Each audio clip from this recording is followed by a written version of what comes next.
اور شہباز صاحب نے آ کے بھی سنبھالا ہے. مجھے شہباز صاحب کو معلوم ہے, یہ خواجہ سعد رفیق کو معلوم, ڈار صاحب کو معلوم ہے, حسن اقبال کو معلوم ہے, جتنے بھی پرویز رشید صاحب کو معلوم ہے, یہ سب بیٹھے ہوئے تھے لندن میں. میں نے کہا شہباز صاحب گورنمنٹ نہ لو, اور اگر لے لیے تو خط چھوڑ دو, بیٹھے ہیں سب. لیکن ایسے حالات پیدا ہو گئے, ان سے الٹیمیٹم دے دیا. میں نے کہا بھائی الٹیمیٹموں کے سامنے تو ہم سر نہیں جھکاتے, میں تو نہیں جھکاؤں گا, نہ آپ نے جھکانا ہے.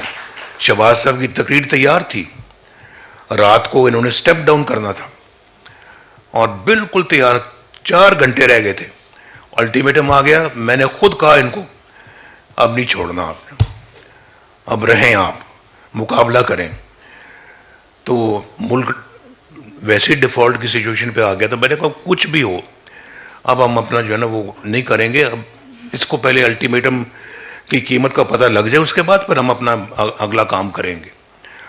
وہ پھر الٹیمیٹم کرتے کرتے پھر آپ کو پتہ ہے اور بڑے مسائل آ گئے. لیکن شاباش شہباز شریف صاحب کے اوپر, ان کی ٹیم کے اوپر, جنہوں نے بڑی جاں فشانی کے ساتھ پاکستان کو ڈیفالٹ ہونے سے بچایا, اور پاکستان کو ان حالات میں پاکستان کو کھڑا کیا.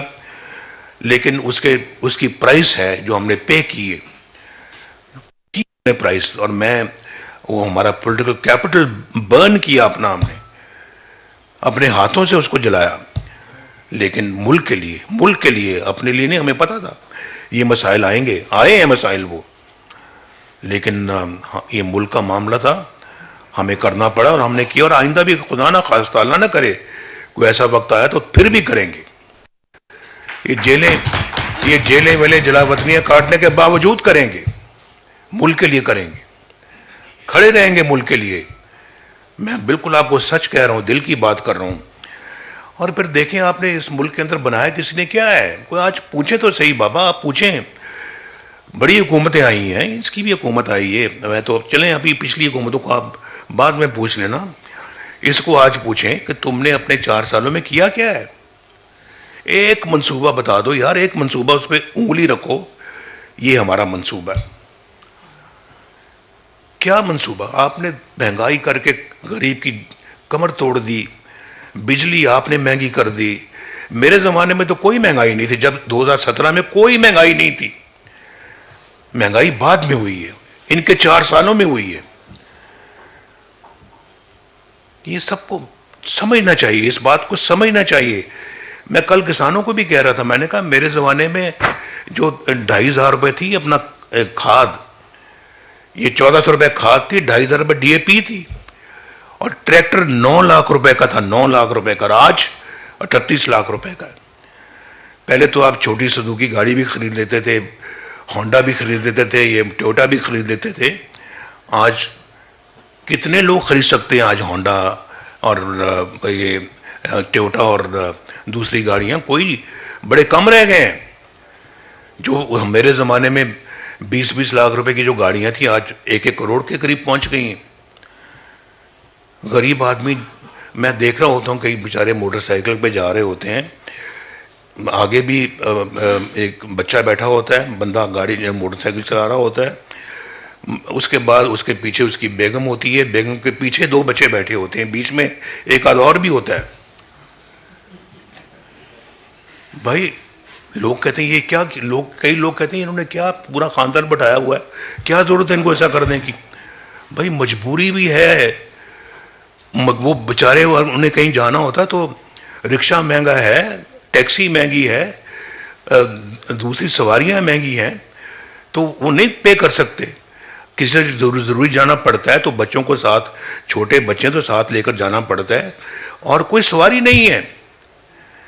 آپ یقین کریں کہ اگر وہ دن رہتے, 1990 سے آگے وہ دن رہتے, خلل نہ آتا, 2018-17 والی وہ یہ پاکستان کے ساتھ حادثہ نہ ہوتا, آج ان لوگوں کے پاس موٹر سائیکل گاڑیاں ہوتی, روزگار ہوتا ان کے ہاتھ میں, یہ بجلی اتنی مہنگی نہ ہوتی, بلکہ ہوتی ہی نہ. ہمارے زمانے میں تو کوئی بجلی کی شکایت نہیں تھی، 2017 میں کوئی شکایت نہیں تھی، لوگ خوش تھے کہ فیکٹریاں بھی چل پڑی ہیں، گھروں میں بھی بجلی آ رہی ہے، چولہے بھی جل رہے ہیں، کھانا بھی پک رہا ہے، سب کچھ ٹھیک ہے، اور ہم خوش تھے کہ ہم نے قوم کی خدمت کی ہے۔ تو کیا کیا انہوں نے؟ ہماری موٹر ویز کے اوپر تو صرف کاریں نہیں چلتی، صرف ایئر فورس کے جہاز اترتے ہیں اور ٹیک آف کرتے ہیں۔ ایسے ہی انہوں نے رولا ڈالا ہوا ہے، بیکار کا، لوگوں کو بے وقوف بنایا ہوا ہے، اور چند لوگ ہمارے بے وقوف بھی بن جاتے ہیں آسانی کے ساتھ، اور سب سے زیادہ آسانی کے ساتھ ہمارے چند لوگ، میں سب کی بات نہیں کرتا، خیبر پختونخوا کے بنتے ہیں۔ یہ بیماری ادھر سے آئی ہے، اور ان کو سمجھنا چاہیے کہ انہوں نے کس طرح کا بندہ جو ہے وہ اس کو موقع دیا۔ ہم نے تو مولانا فضل الرحمان کے ساتھ کہا مل کے کہ ہم نہیں بھائی، ہم نہیں بناتے۔ میرا خیال ہے کہ وہ شاید ممکن ہے، مجھے آج لگتا ہے کہ جیسے وہ ہم نے غلط فیصلہ کیا تھا، آنے ہی نہیں دینا چاہیے تھا، نہ ہوتا بانس نہ بانسری بنتی۔ تو حضور میرا ہمارا منشور یہی جو آپ نے میری زبان سے سنا ہے، اور اگر موقع دے گا اللہ، ان نوجوانوں کی خدمت کریں گے، اپنی خواتین بہنوں کی، بچیوں کی خدمت کریں گے، ایجوکیشن میں خدمت کریں گے، ہیلتھ میں خدمت کریں گے، اور پاکستان کو کوشش کریں گے بھائی، پوری کوشش کریں گے۔ انہوں نے بڑے دعوے کیے ہوئے ہیں منشور میں کہ ہم اپنا انفلیشن کو لے آئیں گے 40% سے 20% اگلے سال، اس سے بعد 10%، کوشش کریں گے انشاءاللہ۔ اور ہم سب مل کے کوشش، میں اکیلا اپنی بات نہیں کر رہا، ہم مل کے کوشش کریں گے۔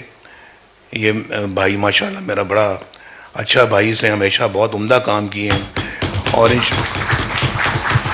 لاہور میں میٹرو بس، ملتان میں میٹرو بس، اسلام آباد میں میٹرو بس، ان سے ایک نہیں بن سکی وہاں پہ پشاور میں۔ وہ بھی جو میٹرو بس بنی وہ آپ کے سامنے ہے، اورنج لائن آپ نے دیکھی یہاں پہ ماشاءاللہ۔ یہ اورنج لائنیں آج پنجاب کے اور پاکستان کے ہر شہر میں ہوتی اگر یہ خلل نہ پڑتا۔ ہم نے خود اپنے پاؤں پہ کلہاڑی ماری ہے، خود ماری ہے۔ یہ میرے دوست بیٹھے ہوئے ہیں فرنٹ لائن میں، یہ سب میری باتوں کو سن دل میں کہتے ہوں گے نواز شریف کہہ ٹھیک رہا۔ میرا دل مان رہا ہے کہ آپ یہ کہہ رہے ہوں گے، اور جو ٹی وی پہ مجھے سن رہے ہیں وہ بھی یہی کہہ رہے ہوں گے، گل ٹھیک کر رہے ہیں۔ بس اگر یہ کہہ رہے ہیں کہ گل ٹھیک کر رہے ہیں تو بس ستیں خیر ہیں جی۔ تھینک یو ویری مچ، اللہ حافظ۔